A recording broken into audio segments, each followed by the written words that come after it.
6,400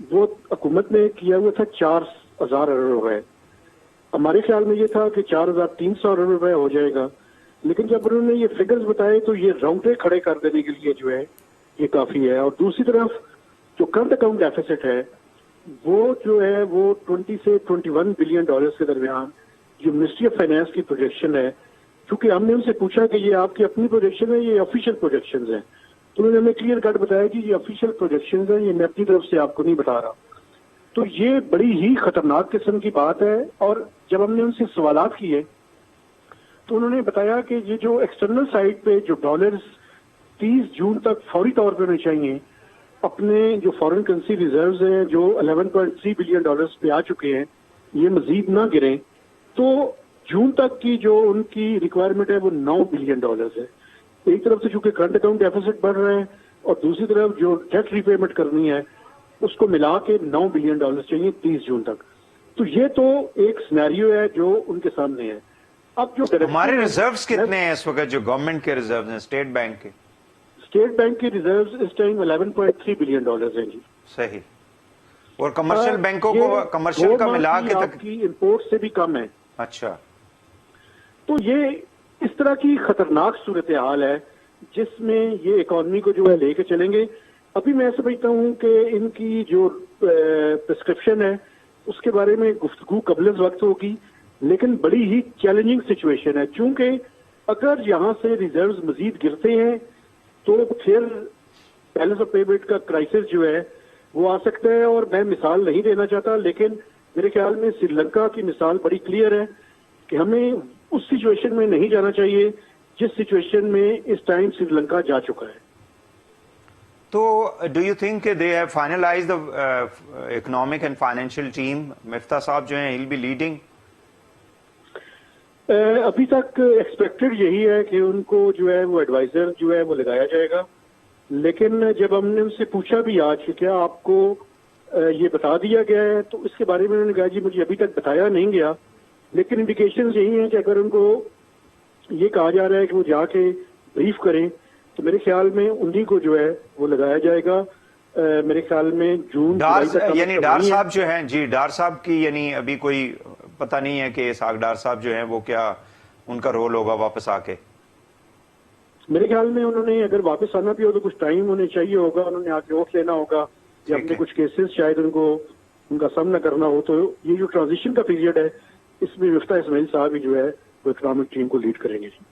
چلیں بہت شکریہ مہتاب صاحب. ہم ایکسکلوسیو پروگرام کریں گے آپ کے ساتھ بیکاز معیشت تو جو ہے وہ ظاہر ہے کہ بنیاد ہے ہماری.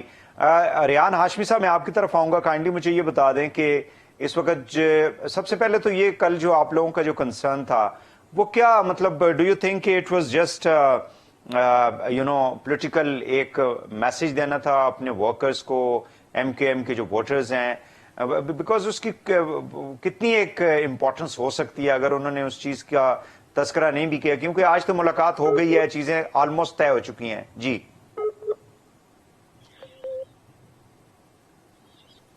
ریان ہاشمی صاحب کین یو ہیئر می؟ جی آپ کو آواز آ رہی ہے؟ جی جی آپ پلیز گو ایٹ.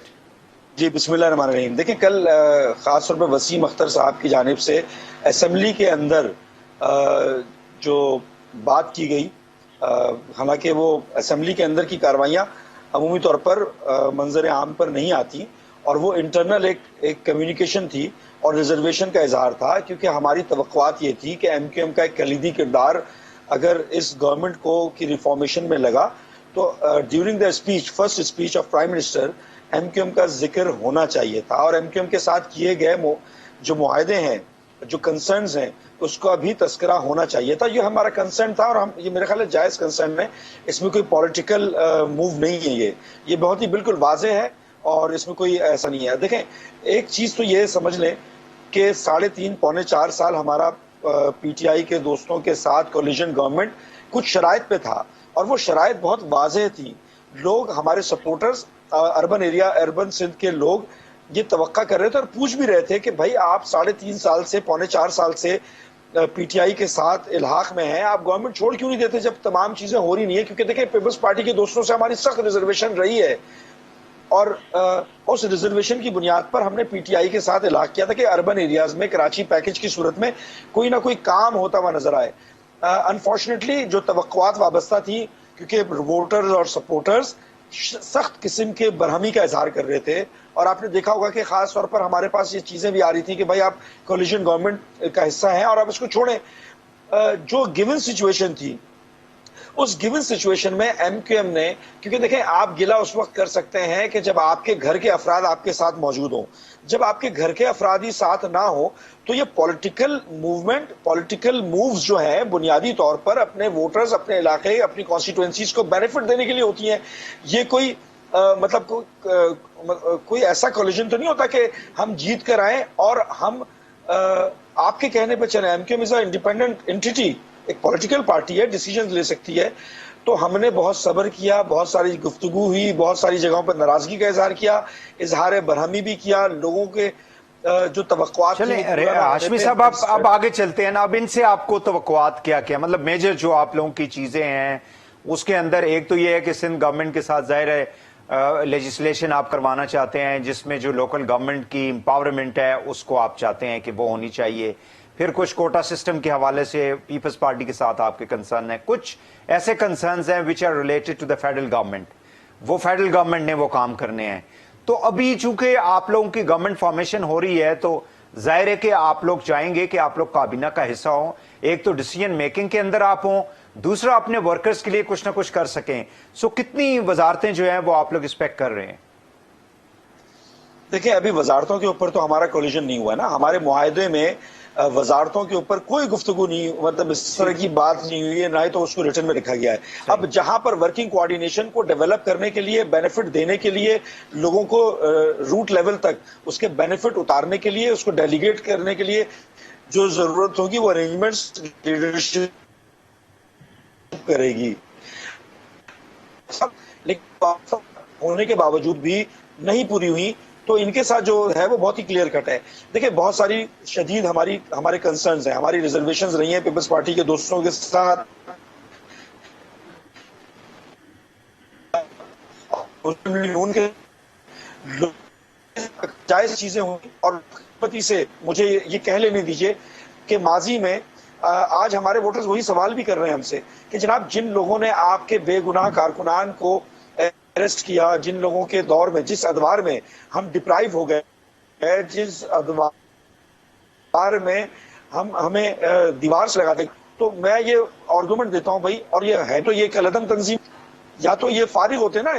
آپ کلعدم تنظیموں سے ایک طرف بات چیت کر سکتے ہیں، تو یہ تو پولیٹیکل گورنمنٹس ہیں، یہ الیکٹڈ لوگ ہیں اور پولیٹیکل انٹیٹی ہے، بینڈ آرگنائزیشنز تو نہیں ہے نا. تو ہم کسی اور ملک کے، افغانستان کے کسی پارلیمنٹیرین سے تو جا کے معاہدے نہیں کریں گے نا. ہم پاکستان میں الیکٹڈ گورنمنٹ یا الیکٹڈ نمائندے، الیکٹڈ پارٹیز کے ساتھ ہی تو کوارڈینیشن کریں گے. تو لوگوں کو سیٹسفائی کرنا بھی بڑا ہمارے لیے ایک چیلنجنگ ٹاسک ہے. وہ ڈیپینڈ کرتا ہے کہ مسلم لیگ کے ساتھ، فیڈرل گورنمنٹ کے ساتھ اور پروونشل لیول پہ جو ہمارے جو کنسنسس ڈیولپ ہوئے ہیں وہ کس حد تک پورے ہوتے ہیں. اس میں چاہے وہ لیٹیگیشن کے معاملات ہوں، لیجسلیشن کے ایشوز ہوں، خاص طور پر لیجسلیشن کا معاملہ لوکل گورنمنٹ تک ہو، کیونکہ لوکل گورنمنٹ کے اوپر ہمارا بڑا کنسرن تھا. اربن ایریاز کی. ٹھیک ہے ہاشمی صاحب، آپ نے نکات اٹھائے، میں چاہوں گا کہ باقیوں کو بھی انکلوڈ کر رہے ہیں. ڈاکٹر صاحبہ آپ لوگ کس طرح سے دیکھ رہی ہیں ساری صورتحال کو؟ بیکاز کولیشن گورنمنٹس کو چلانا جو ہے یہ اتنا کوئی آسان کام نہیں ہوتا، خاص کر اب یہاں پہ جبکہ بہت زیادہ پارٹیاں اس کے اندر شامل ہیں اس وقت جو گورنمنٹ فارمیشن ہوئی ہے. جی پلیز. بسم اللہ الرحمن الرحیم. Thank you. وہی سب سے پہلی بات یہ ہے کہ ہمارے لیے جو سب سے میجر چیلنج جو ہے اس وقت وہ ہے معیشت. سب سے پہلے ہم اس کو صحیح کرنا چاہیں گے کہ جو بھی ہماری پالیسی ہو وہ اس معیشت کو صحیح کرے، اور اس کے بعد جو پی ٹی آئی نے جو انتشار پھیلایا ہوا ہے پورے ملک میں، جو انسٹیبلٹی پھیلائی ہوئی ہے، اس کو کنٹرول کرنا. اور دوسری بات جو سب سے بڑا چیلنج ہے وہ ہے پاکستان کا امیج، جو فورن کنٹریز میں یا تھرو فورن منسٹری ہمارا امیج بننا چاہیے، وہ کیسا ہو رہا ہے وہ ہمیں دیکھنا ہے. تو کولیشن گورنمنٹ میرے خیال میں کہ 2008 سے لے کر 2013 تک بھی ایک کولیشن گورنمنٹ رہی تھی. تو میرے خیال میں جو لیڈرشپ ہے وہ اتنی میرے خیال میں کمپیٹنٹ ہیں کہ وہ ان ساری چیزوں کو، کیونکہ چاہے ایم کیو ایم ہو چاہے دوسری پارٹیز ہوں، ان سب کے ساتھ متحدہ جو اپوزیشن بنی ہے ان میں چیئرمین بلاول بھٹو زرداری صاحب اور آصف علی زرداری صاحب نے بیٹھ کے یہ ساری باتیں طے کی تھیں کہ کس کے جو کنسرنس تھے، اسپیشلی ایم کیو ایم کے ساتھ بیٹھ کے وہ سارے کنسرنس ان کے سنے تھے، اور انہوں نے ان سے کہا تھا کہ ڈاکٹر صاحبہ ایشو یہ ہے جو ریحان ہاشمی صاحب جو بات کر رہے تھے، آپ کو آواز آ رہی ہے؟ ریحان ہاشمی صاحب جو بات کر رہے تھے، I think he was right کہ ماضی کے اندر بھی دونوں جماعتیں جو ہیں، ظاہر ہے کہ بڑی جماعتیں تھی، پی ٹی آئی کا جو ایک فینومینا ہے وہ ہم نے 2012-13 کے الیکشنز کے بعد دیکھا، لیکن ماضی کے اندر دونوں بڑی جماعتوں کے ساتھ ایم کیو ایم جو ہے وہ کولیشن میں رہی اور ان کے پرابلمز رہے. سو خاص کر سندھ کے حوالے سے شہری جو علاقے ہیں اور جو لیجسلیشن آپ لوگوں نے کرنی ہے، کیا آپ سمجھتی ہیں کہ پیپلز پارٹی کو اس کے اوپر سپیڈ اپ کرنا پڑے گا کام کو؟ دیکھیں جی، پاکستان پیپلز پارٹی نے پہلے بھی جتنی بھی ان کے کنسرنز تھے یا ایشوز تھے ان پہ ڈسکس کیا تھا، اور ہمیشہ یہ بات کی ہے کہ ایم کیو ایم، ہمارا اگر وفد ان کے پاس گیا تھا تو انہوں نے یہی کہا تھا کہ ایم کیو ایم کا ایک مینڈیٹ ہے، ایک پارٹی ہے، اور اگر ان کے جو بھی جائز مطالبات ہوں گے، چاہے وہ لیجسلیشن سے ریلیٹڈ ہو، فیڈرل گورنمنٹ سے ریلیٹڈ ہو، کوئی بھی ایسی بات ہوگی تو ان کو مانا جائے گا. اور اگر جو جانے میں تھوڑی سی ڈائلاگ ہو سکتا ہے، کوئی بھی پاکستان پیپلز پارٹی پاس کبھی بند نہیں ہوئے ہیں، نہ انہوں نے کبھی کیے ہیں. ہمیشہ ہم نے بات کی روشن نے کبھی بھی اس طرح سے کوئی بھی کسی بھی پارٹی کے لیے یا کسی بھی جماعت کے لیے راستے بند نہیں کیے. تو جب آپ بیٹھیں گے ڈسکشن کریں گے، خیال میں ابھی بھی اگر کے ساتھ بیٹھنا ہوا ہے، کوئی نہ کوئی بات طے ہونے کے بعد ہی وہ ہمارے ساتھ، ایسے وہ نہیں بیٹھتے.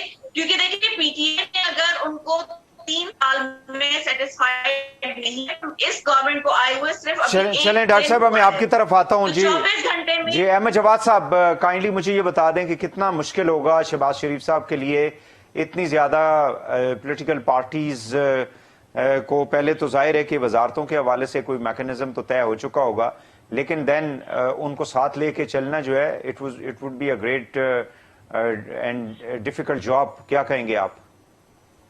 دیکھیں وحید صاحب، یہ چیلنج بھی ہے اور اپرچونٹی بھی ہے.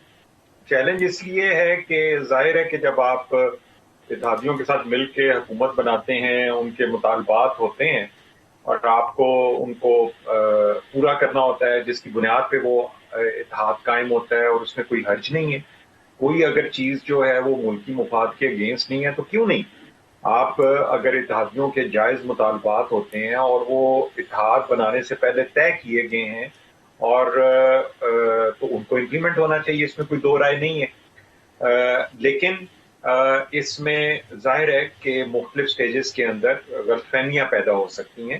جیسے کل اگر تقریر میں سے ایم کیو ایم کا ذکر نہیں آیا تو اس کا ایک امپیکٹ یہ ہوا کہ ایم کیو ایم نے اس کا پھر ایک طرح سے احتجاج کیا انہوں نے مختلف طریقے سے. لیکن کل ہی اب شہباز شریف صاحب جو ہیں وہ کراچی کا دورہ کر رہے ہیں. آج ایم کیو ایم کی قیادت سے ان کی ملاقات بھی ہوئی ہے، کل وہ سندھ کے وزیر اعلیٰ سے بھی ملیں گے. تو میں سمجھتا ہوں کہ شہباز شریف صاحب ایک بڑے متحرک سیاستدان اور ایک بڑے متحرک ایڈمنسٹریٹر، اور بڑی فلیکسیبلٹی ان کے اندر ہے. اور میں یہ سمجھتا ہوں کہ اس رول کے لیے جو کہ ایک اتحادی جماعتوں کی حکومت ہے، شہباز شریف صاحب ایک آئیڈیل میں سمجھتا ہوں ایڈمنسٹریٹر ہیں، آرگنائزر ہیں، جو کہ اس چیلنج کو پورا کریں گے. اب اس میں اپرچونٹی کیا ہے جو میں آپ سے یہ کہہ رہا تھا؟ اپرچونٹی یہ ہے کہ دیکھیں جب آپ ایک ایسی حکومت بناتے ہیں جس میں گورنر آپ ایم کیو ایم سے لگاتے ہیں، سندھ میں، پنجاب میں آپ پیپلز پارٹی سے گورنر لگاتے ہیں، کے پی کے میں آپ جے یو آئی ایف سے گورنر لگاتے ہیں، بلوچستان میں وہاں کی پارٹی کی نمائندگی کرنے والے کو گورنر لگاتے ہیں. اسی طرح آپ مرکز کے اندر جو ہے وہ ان مختلف پارٹیوں کو مختلف ذمہ داریاں دیتے ہیں. تو اس کا نتیجہ کیا نکلتا ہے کہ جو سٹیکس ہوتے ہیں، پولیٹیکل سٹیکس جو ہوتے ہیں، یعنی اس حکومت کی کامیابی اور ناکامی، اس میں سٹیکس پھر ساری پارٹیوں کے ایک جیسے ہو جاتے ہیں. اگر یہ سیٹ اپ نہیں چلے گا تو یہ صرف پاکستان مسلم لیگ نون کو نہیں اس کا نقصان پہنچے گا، اس کا نقصان دوسری پارٹیوں کو بھی پہنچے گا. تو یہی ایک پارٹنرشپ ہوتی ہے کہ پارٹنرشپ میں جب آپ سٹیکس کو ایک جیسا کر دیتے ہیں، یعنی ان کی سیاست، مستقبل کی جو سیاست ہے جس کا تعلق جو ہے وہ پرفارمنس اور ڈلیوری کے ساتھ ہے. اگر یہ حکومت پرفارم کرے گی، ڈلیور کرے گی، اس میں مختلف وزراء مختلف پارٹیوں کے لیکن ساتھ یہ بھی کہا جاتا ہے کہ ایک کیک کا کیک ہے جس کے پیسز کر کے سب کو دینا ضروری ہوگا. اگر آپ نے کسی کو بھی وہ اس کیک میں سے حصہ نہ دیا تو پھر پرابلم ہوگا، باقیوں کے پیٹ میں بھی پھر درد ہو سکتا ہے. دیکھیں نا وحید صاحب، اس میں ایک چیز ہمیشہ یاد رکھیں کہ کیک تو ہمیشہ ہی ڈیوائڈ کر کے کھایا جاتا ہے. وہ اکیلا کیک تو شاید صرف کوئی پتہ نہیں کون ہوگا جو پورا کیک کھا لیتا ہے. کیک تو ہمیشہ پیسز کیے جاتے ہیں، سلائسز بنائے جاتے ہیں، and we all share and eat that cake. اور اگر کسی ایک نے اٹھا کے بھاگ گیا تو پھر تو ساروں کے لیے مسئلہ ہوگا. چلیں، یہ میرا خیال کہ اس میں ان پارٹنرز کے اندر کوئی ایک کیک اٹھا کے بھاگنے والا ہے.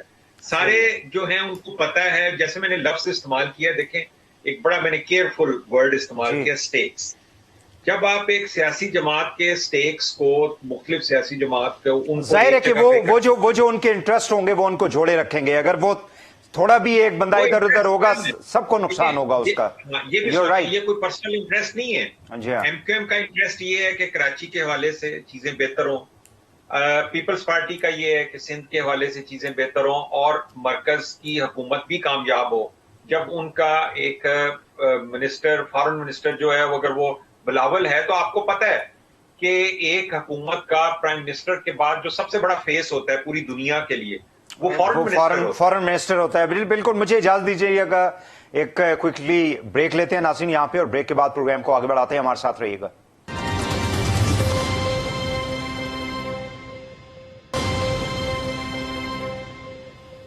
ویلکم بیک ناظرین. ملک کی سیاسی صورتحال جو ہے اس کے اوپر گفتگو کی جا رہی ہے. ریحان ہاشمی صاحب، مجھے کائنڈلی یہ بتا دیں کہ یہ جو سوشل میڈیا کے اوپر پچھلے چند روز سے ہم دیکھ رہے ہیں کہ ریاستی اداروں، خاص کر عدلیہ اور افواج پاکستان کے حوالے سے جو ایک کیمپینز جو ہیں وہ چلائی جا رہی ہیں، اس میں سیاسی جماعتیں بھی ہیں، باقی لوگ بھی، ظاہر ہے کہ جو دشمن ہیں پاکستان کے وہ اس سے بینیفٹ لیں گے تاکہ پاکستان کو عدم استحکام کی طرف لے جایا جائے. آج ہم نے دیکھا ہے کہ جو فارمیشن کمانڈرز ہیں انہوں نے بھی کنسرن اپنا جو ہے وہ سیریس کنسرن شو کیا، اور ایف آئی اے کے جو سائبر ونگ ہے وہ اس کے اوپر ایکشن بھی لے رہا ہے. یہ کیا وجہ ہے کہ اس طرح کے جو اکاؤنٹس ہیں وہ سیاسی جماعتوں کے ذریعے جب چلتے ہیں تو ملک کو نقصان ہوتا ہے اور سیاسی جماعتیں بھی بدنام ہوتی ہیں اس سے؟ دیکھیں، خاص طور پر موجودہ صورتحال میں جہاں پر ملک کے امیج کو، دیکھیں حب الوطنی کا تقاضا کیا ہے. اگر ہم پیٹریوٹزم کی بات کرتے ہیں تو اس میں ملک کا امیج اور ملک کی افواج کا امیج یہ براہ راست کو ریلیٹڈ ہے. اگر ہم حب الوطنی کا تقاضے کی بات کرتے ہیں تو ایسے تمام عناصر، چاہے وہ کوئی بھی ہو، وہ اگر ایسے مواقع فراہم کر رہے ہیں کہ دنیا بھر میں ڈیفیمیشن کی طرف جا رہا ہے ملک، آج اگر ہمارے ساتھ ہماری کریڈیبلٹی ڈیمیج ہو رہی ہے اور وہ اس میں ذمہ دار لوگ ہیں تو ان کے خلاف یقینی طور پہ ایکشن ہونا چاہیے. وہ پھر حب الوطنی کا یہ سلوگنز جو ہیں وہ کدھر گئے؟ وہ حب الوطنی کدھر گئی؟ وہ آپ صرف یعنی کہ، اور مجھے کہہ لینے دیجئے کہ جو ہو رہا ہے وہ دراصل کچھ اور ہے، دکھ کچھ اور رہا ہے، اور مجھے امید ہے کہ آنے والے دنوں میں بہت ساری چیزیں کلیئر ہوں گی. اور ماضی میں بھی بہت سارے ایسے لوگ جو کہ شاید کسی بھی پولیٹیکل لیڈر سے زیادہ انہوں نے پاکستان کے لیے کام کیا، خدمات دی، ان کی اپنی پیشن گوئیاں بھی موجود ہیں ہمارے پاس. تو اللہ رحم کرے ہمارے ملک پر، اللہ رب العزت. لیکن یہ کون سا رویہ ہے کہ آپ اقتدار میں ہوں تو سارے ادارے جو ہیں وہ بالکل ٹھیک ہیں، سارے ادارے جو ہیں وہ اپنی اپنی کانسٹیٹیوشنل لمٹس کے اندر کام کر رہے ہیں. آپ اقتدار سے باہر آئیں تو پھر آپ ہر ادارے کے اوپر چڑھ دوڑیں، آپ آئین پاکستان کو بھی روند دیں، سارا کچھ کر دیں. یہ کس قسم کی سیاست ہے پھر؟ یہ تو مطلب اقتدار کی لالچ کے علاوہ تو پھر کچھ بھی نہیں ہے. یہ دیکھیں، یہی تو مسئلہ ہے کہ آپ کے ساتھ سب چیزیں بہتر ہوں تو سب اچھا ہے، اور اس وقت دوسروں کے دکھ درد نظر نہیں آتے. آپ کے ساتھ برا ہو تو آپ کے لیے تمام چیزیں آئین سمیت, عدلیہ سمیت, اداروں سمیت سب چیزیں بربادی کی طرف لے کر جانے کی کوشش کرتے ہیں. تو یہ تو سوالیہ نشان ہے آپ کی, یہ تو کانٹرڈکٹری اسٹیٹمنٹس ہیں. اگر ادارے معتبر ہیں آپ کے لیے, ملک کی سالمیت, ملک کا استحکام, ملک کا امیج آپ کے لیے اہمیت کا حامل ہے, تو ہر قسم کے ادوار میں وہ یکساں رہنا چاہیے. ایسا تھوڑی ہوتا ہے کہ اگر تمام چیزیں آپ کے لیے اچھی ہیں تو سب اچھا ہے, اور آپ کے لیے ذرا سا نازک دور آ گیا تو یہ میرے خیال مناسب طرز عمل نہیں ہے. اس میں میچورٹی کی ضرورت ہے, سیاسی بلوغت کی ضرورت ہے, اور ایسے عناصر کو دیکھیں, میرے خیال ریاست کو چاہیے کہ ایکشن لے, اور بر وقت اگر ایکشن نہیں لیں گے تو یہ ریشہ دوانیاں, یہ ایروگنٹ ایٹیٹیوڈ, یہ بدنامی کے جو کارستانیاں ہیں یہ بڑھتی جائیں گی. تو یہ ریاست کی ذمہ داری بنتی ہے, ریاست اس میں بھرپور طریقے سے کارروائی کرے اور ایسے تمام عناصر کو ایلیمینیٹ کرے, ان کے خلاف کارروائی کرے, تاکہ یہ تاثر نہ جائے کہ یہاں پر کھلی چھوٹ ملی ہوئی ہے. اور ماحول بھی, سیاسی ماحول بھی دیکھیں, پولیٹیکل وکٹمائزیشن کا بھی ماحول نہیں ہونا چاہیے.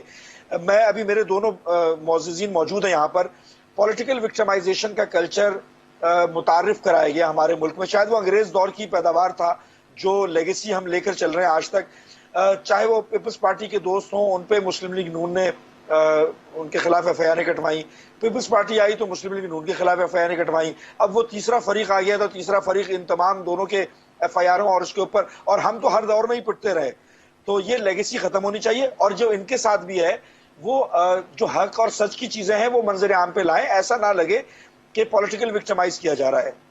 بالکل صحیح ہے. ڈاکٹر صاحب, آپ کیا کہیں گی سوشل میڈیا کا جو مس یوز ہے پولیٹیکل پارٹیز کے اکاؤنٹ سے, اس کو کیا کوئی ریگولرائز ہونا چاہیے؟ خود پولیٹیکل پارٹیز اس کو تھوڑا سا اس کو بہتر کرے, کیونکہ پیپلز پارٹی تو خیر اس قسم کی کیمپینز کے اندر ہم نے نہیں دیکھا پچھلے 10-12 سالوں میں, 15 سالوں میں, لیکن unfortunately PTI, PML N جو ہے وہ اس طرح کی چیزوں کے اندر بہت زیادہ آگے چلی گئی. اور اب پی ٹی آئی جو ہے وہ چونکہ گورنمنٹ سے باہر نکلی ہے تو اب وہ جو اس راستے میں آ رہا ہے اس کو رونتے ہوئے چلے جا رہے ہیں. کیا کہیں گی؟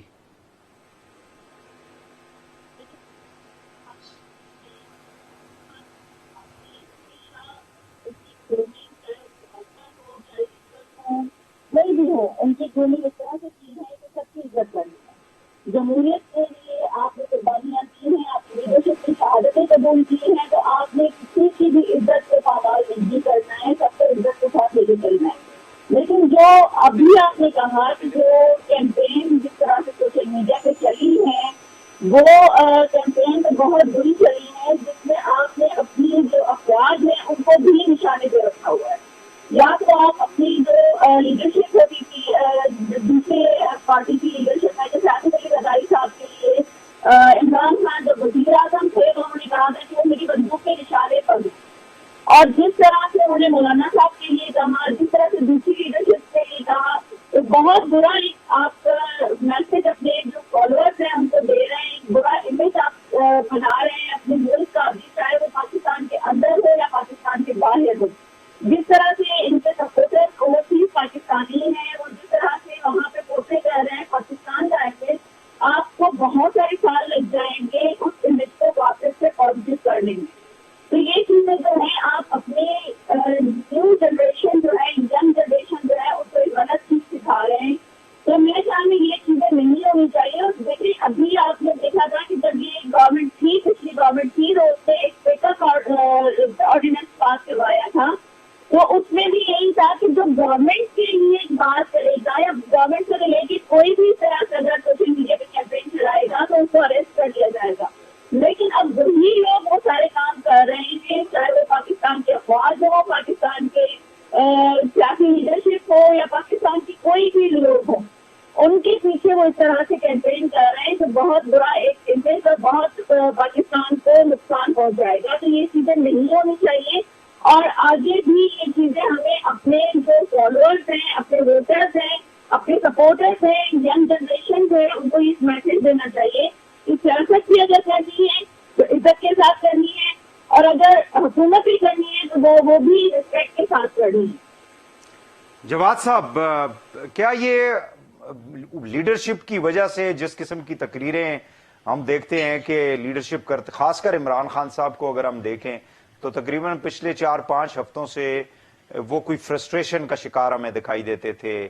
ان کے جتنے بھی پبلک جلسے تھے اس کے اندر بھی جس قسم کی لینگویج، وہ پہلے بھی یہ خیر 2014 کے دھرنے میں بھی ہم نے دیکھا تھا، لیکن اب کافی زیادہ فرسٹریٹڈ وہ دکھائی دیتے ہیں اور یہی فرسٹریشن نیچے تک اب آ رہی ہے. سو کیا کہیں گے آپ؟ ایک تو میں یہاں پہ نا تھوڑا سا آپ کی تصحیح کرنا چاہوں گا. آپ نے کہا نا کہ 2014 یا چند دنوں سے، دیکھیں اگر آپ نیازی کی سیاست کا پچھلے 24 سال کا اگر انالیسس کریں تو وہ تو انالیسس ٹوٹل فرسٹریشن کے اوپر ہے. وہ تو 24 سال سے فرسٹریٹڈ ہیں. انہوں نے اپنی سیاست میں ہمیشہ جو ہے وہ الزامات کی سیاست کی ہے، بد اخلاقی کی سیاست کی ہے، ایک دوسرے کو کے اوپر جو ہے گندے گندے الزام لگانا، ان کی نقلیں اتارنا. آپ کو دھرنے کے وہ ساری چیزیں یاد ہوں گی، یہ چند دنوں کی بات نہیں ہے. یعنی اس شخص کی جو میں نے آپ کو بتایا نا کہ وہ ایک کوٹ ہے کہ ordinary people they discuss people and great minds they discuss about ideas. تو جو عمران نیازی ہے اس کی جو ذہنی استطاعت ہے وہ صرف لوگوں کو ڈسکس کر سکتی ہے کہ وہ فلانا چور ہے، فلانا ڈاکو ہے، فلانا میرے خلاف بیرونی سازش کر رہا ہے، فلانا اندرونی سازش کر رہا ہے. اس کے علاوہ اس کے پاس یہ وہ کلچر ہے. اور لیڈر جو ہوتا ہے وہ انسپائر کرتا ہے اپنے فالوورز کو، اور جب لیڈر اپنے فالوورز کے ساتھ بیٹھا ہوتا ہے اور اس میں دروازہ کھلتا ہے اور ایک اس کا فالوور جو ہے اس کا ٹیم ممبر اندر داخل ہوتا ہے اور وہ تھوڑی دیر پہلے پارلیمنٹ کے اندر ننگی گالیاں دے کے آیا ہوتا ہے جو پوری پاکستان میں سنی ہوتی ہیں، اور وہ کہتا ہے کہ یہ میرا چیتا اور میرا ٹائیگر ہے، تو وہ جب اپنے تمام ٹیم ممبرز کو یہ ایک انڈائریکٹ میسج دیتا ہے کہ جو بھی گالی گلوچ کر کے آئے گا، جو بھی بدتمیزی کرے گا، بد تہذیبی کرے گا، وہ میرا چیتا اور ٹائیگر ہے. پھر ٹائیگر اور چیتا بننے کی دوڑ لگ جاتی ہے. لیڈر کے پاس آنے کے لیے چیتا اور ٹائیگر بننا پڑتا ہے، اور اس چیتے اور ٹائیگر کی دوڑ میں نہیں، اوپر سے لیکن ہم ملک کو کہاں لے کے جا رہے ہیں؟ چلیں، ایک تو یہ ہے کہ آپ نے پولیٹیکل اوپوننٹس کو گالیاں دینا شروع کر دی، ان کو برے ناموں سے پکارنا شروع کر دیا، لیکن جب آپ اداروں کے اوپر آ جاتے ہیں، جب آپ عدلیہ ہے، فوج پاکستان ہے، ان اداروں کے اوپر آ جاتے ہیں اور جس قسم کی کیمپین اور جس قسم کی ہم دیکھ رہے ہیں جو لفاظی یوز کی جا رہی ہے، وہ تو یعنی آپ کا دشمن بھی نہیں یوز کرے گا آپ کے خلاف. دیکھیں وحید ایک کوٹیشن ہے، نپ دا ایول ان دا بڈ، یعنی برائی کو جڑ سے ختم کرو. نیازی کے بارے میں یہ جو بھی آپ نے بات کی کہ اداروں یا اس کی سوشل میڈیا ٹیم، کیا مجھے اور آپ کو اور پاکستان کے عوام کو یاد نہیں ہے کہ نیازی نے ایک جو اس کی ویڈیو وائرل ہوئی تھی اس نے ہماری افواج کے لیڈرز کے بارے میں کس قسم کی گندی گھٹیا ترین زبان استعمال کی تھی؟ آج بھی وہ ویڈیو چل رہی ہے. یہ وہی نیازی ہے جب اس نے انڈیا میں جا کے ایک انڈین چینل کے اوپر یہ کہا تھا کہ پاکستان میں تو کوئی جمہوریت نہیں ہے، پاکستان میں تو اقتدار میں آنے کے لیے آپ کو اسٹیبلشمنٹ وہ کا تو سہارا ابھی بھی قوم ایز اے پرائم منسٹر بھی کہتے رہے ہیں کہ انڈینز جو ہے وہ خوددار قوم ہے، ہم خوددار قوم نہیں ہیں. وہ اس طرح کی باتیں جو ہے جی وہ تو جی. میں اس لیے آپ سے کہہ رہا ہوں نا کہ یہ آپ نے بالکل صحیح سوال کیا ہے کہ جی ایک طرف تو ہمیں جو سوشل فیبرک ڈیمیج ہوئی ہے، پورا معاشرہ جو ہے وہ ایک کیوس کی طرف چلا گیا ہے اس شخص کی وجہ سے، تو دوسری طرف ہمارے ادارے ہیں، ہمارے ملک کا ڈیفنس ہے، ہمارا دفاع ہے، ہماری سالمیت ہے. اب ان کے اوپر جب 20,000 ٹویٹر اکاؤنٹ فیک اکاؤنٹ کل ایف آئی اے نے پکڑے ہیں، ان کے سوشل میڈیا کے گینگسٹرز، ڈیجیٹل گینگسٹرز کا نام دے دیں ان کو، یہ پکڑے گئے ہیں اور انہوں نے اعتراف کیا ہے 2 لاکھ ٹویٹس ایک دن کے اندر فیک ٹویٹس. میں نے اس کے بارے میں چند روز پہلے ٹویٹ بھی کیا تھا کہ یہ لوگ کیسے کھیلتے ہیں، مجھے پتا ہے ان چیزوں کا، اور میرے سے یہ چیزیں جو ہے باہر رکھی جاتی تھی جب میں سیکرٹری انفارمیشن تھا پی ٹی آئی کا، کیونکہ میں ان چیزوں کی اجازت نہیں دیتا تھا اسی لیے پی ٹی آئی کی سوشل میڈیا ٹیم اس وقت بھی جب میں سیکٹری انفارمیشن تھا وہ مجھے غدار کہتی تھی، پی ٹی آئی کے اندر ہوتے ہوئے غدار کہتی تھی، کیونکہ میں اصول کی بات کرتا تھا، میں اس گندگی کے خلاف بولتا تھا۔ یہ گندگی ہمارے معاشرے میں رچ بس گئی ہے، یہ نوجوانوں کو مس لیڈ کر دیا گیا ہے۔ میں آپ کو کہہ رہا ہوں کہ یہ ڈیکیڈز لگیں گے، اس کے اوپر بڑی سختی سے ہمیں عمل کرنا پڑے گا۔ چلیں ایک میں ایک اور جی اجازت دیجیے گا، ایک اور شارٹ بریک لیتے ہیں ناظرین، اور واپس آ کے پھر اب جو عمران خان صاحب کی اپوزیشن ہے، ظاہر ہے کہ وہ روڈوں کے اوپر ہوں گے، سڑکوں کے اوپر ہوں گے، مختلف جلسوں کے انہوں نے اعلان کر دیا ہے، تو گورنمنٹ کے لیے کس حد تک بڑا چیلنج ہوگا، اسپیشلی جب وہ قومی اسمبلی سے انہوں نے ان ماس ریزگنیشن کا بھی اعلان کر رکھا ہے؟ اس پہ بات کریں گے بریک کے بعد۔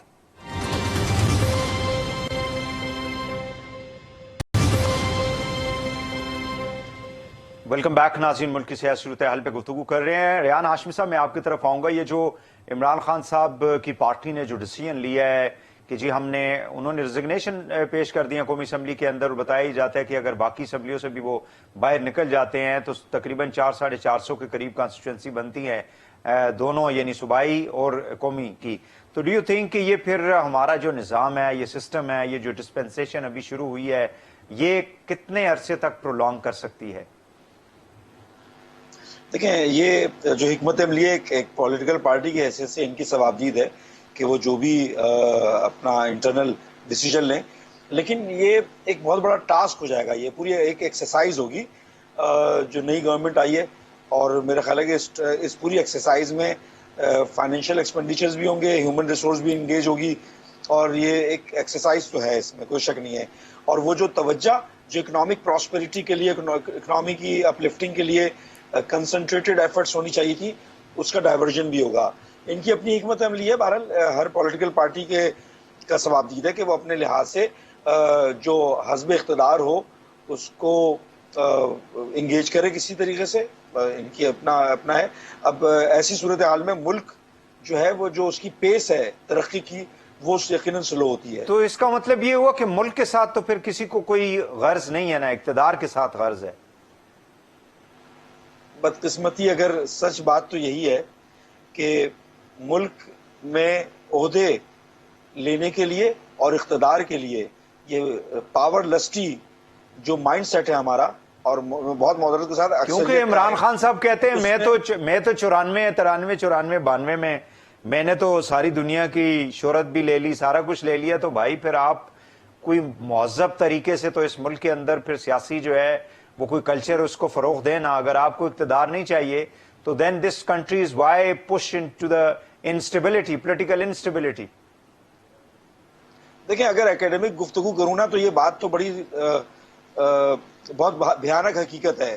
جب آپ as a member of common wealth آج تک جو برٹش قوانین ہیں ان کو تبدیل نہیں کر پائے، ہم کمشنری نظام آج تک ہم پر مسلط ہے، اور بہت ساری ایسی چیزیں ہیں جو کہ ہم وہ قوانین کو پاکستان میں پاکستان کے آئین کے مطابق رائج ہونا چاہیے تھا، کیونکہ قرارداد مقاصد کے پیش ہونے کے بعد کانسٹیٹیوشن کے بننے سے پہلے یہ ہم نے بہت ساری چیزوں کو تبدیل کرنا تھا۔ لیکن اس کا مطلب یہ ہے نا کہ ہم فائنینشیل برڈن میں بھی ہیں، اور ہم جس طرح خود مختاری ہونی چاہیے وہ اس طرح خود مختاری نہیں ہے۔ اللہ کرے رب العزت جس مقصد کے لیے پاکستان بنا تھا، جس روح کے مطابق بنا تھا، اس روح کے مطابق پاکستان ہو۔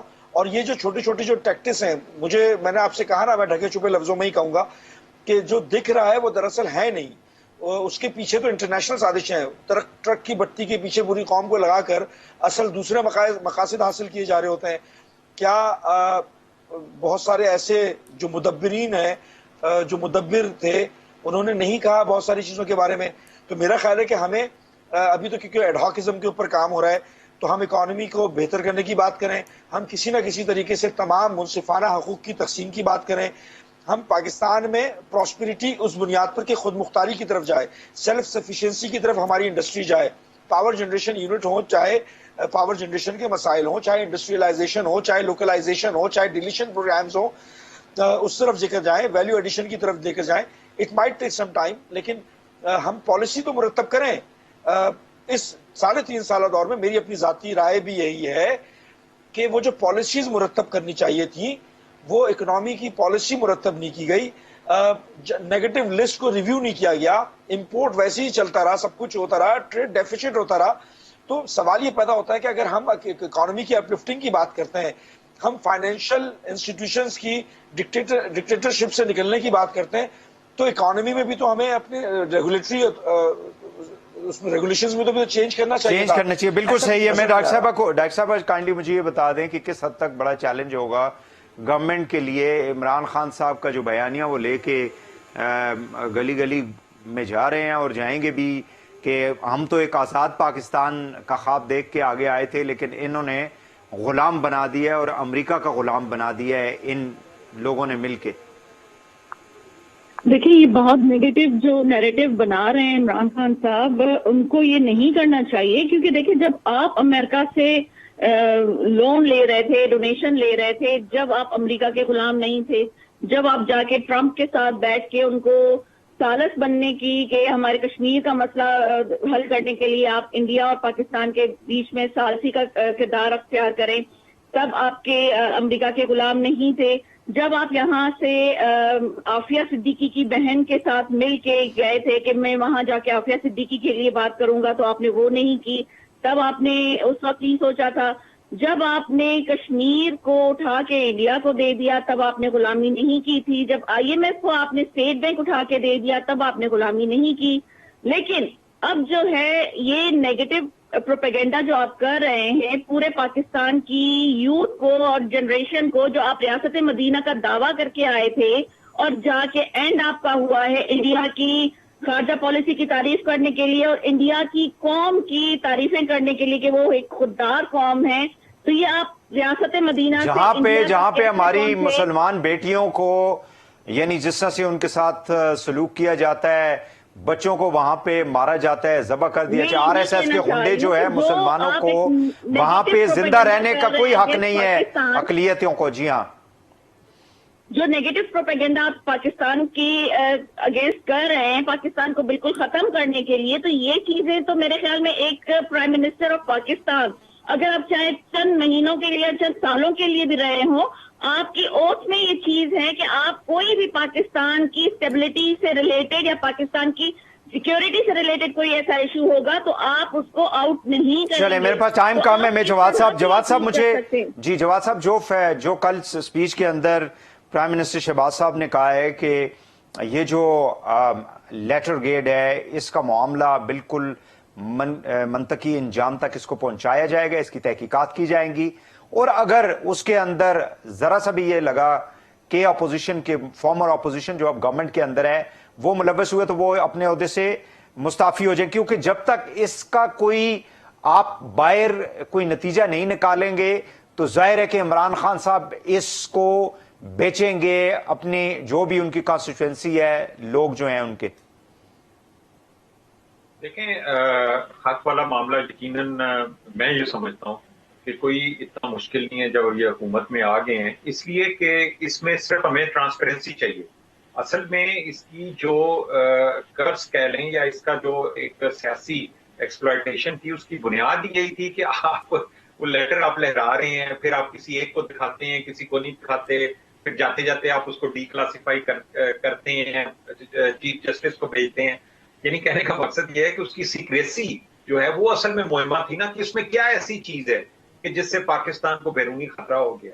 اب اس کو جب یہ سامنے چیز آئے گی کہ پاکستان کو تمام امبیسیز دنیا بھر میں ایک اسیسمنٹ رپورٹس بھیجتی ہیں جس کی بنیاد وہاں پہ انفارمل میٹنگز بھی ہوتی ہیں، فارمل بھی ہوتی ہیں، پبلک پلس بھی ہوتی ہے، آپ کو جو معلومات ملتی ہیں وہ آپ اپنے ملک میں بھیجتے ہیں تاکہ آپ اپنی سلامتی، اپنی معیشت، اپنی پالیسیوں کو ان اسیسمنٹ کی بنیاد کے اوپر ریویو کریں، اپنی سلامتی کو جو ہے وہ بہتر بنائیں، اپنی اکنامک پالیسیز کو بہتر بنائیں، ممالک کے درمیان ٹریڈ اور بزنس اس کو کیسے فروغ دینا ہے. یہ اصل میں مقصد ہوتا ہے اس کا. جب آپ اس کو سیاسی جلسوں میں لہرانا شروع کر دیں گے تو پاکستان کے ڈپلومیٹ جو ہے، لیکن ابھی تک تو جواد صاحب وہ ان کا جو بھی یعنی امچورن ہے یا جو بھی چیز ہے وہ بک رہی ہے نا، ابھی تک تو بیچ رہے ہیں وہ اس کو، اور وہ آگے بھی بیچنے کی کوشش کریں گے. وہ کہیں گے ہم تو آزاد پاکستان کی بات کرنا چاہ رہے ہیں، اور یہ غلام پاکستان بنانا چاہتے ہیں یہ سارے لوگ مل کے. ابھی تک تو وہ بیچ رہے ہیں اس کو. دیکھیں یہ تو پھر عوام کے سامنے اپوزیشن کا کام ہے نیریٹو کو پیش کرے کہ بیرونی مداخلت کرنے والا جو ہے اس کے دور حکومت میں 72 سال تک انڈیا کو جرت نہیں ہوئی کہ وہ مقبوضہ کشمیر کو انیکس کرے. اس کے دور میں ہوا. اس کے دور میں آئی ایم ایف کی جو پاکستان کی فائنینشیل انڈیپینڈنس ہم نے کھو دی. اس کے دور میں کمیشن کو پارلیمنٹ سے تحفظ دیا گیا. اس کے دور میں بغیر کسی نیگوسیشنز کے آپ نے ابھی نندن کو 24 گھنٹے میں ان کے حوالے کر دیا. اس کے دور میں پاکستان کے اندر ایک ایسا میزائل گرا جس کے بارے میں مبینہ طور پہ کہ وہ نیوکلیئر میزائل تھا. یہ دنیا کی تاریخ میں کبھی نہیں ہوا کہ کسی نیوکلیئر کنٹری نے دوسرے نیوکلیئر کنٹری کے اوپر ایسا میزائل فائر کیا ہو, کیونکہ آپ کو نہیں پتا کہ اس کے اوپر وار ہیڈ ہے یا نہیں ہے, چاہے غلطی ہے یا جو بھی ہے. لیکن آپ یہ دیکھیں کہ یہ کتنا اس کے تضادات ہیں اس کی شخصیت میں. ٹھیک ہو گیا. میں جواد صاحب آپ کا بہت بہت شکریہ. ڈاکٹر شازیہ صوبیہ صاحبہ, ریحان ہاشمی صاحب, تینوں مہمانوں کو بہت بہت شکریہ. ناظرین آج کے لیے اتنا ہی. کل دوبارہ آپ سے ملاقات ہوگی. اجازت دیجیے. اللہ حافظ.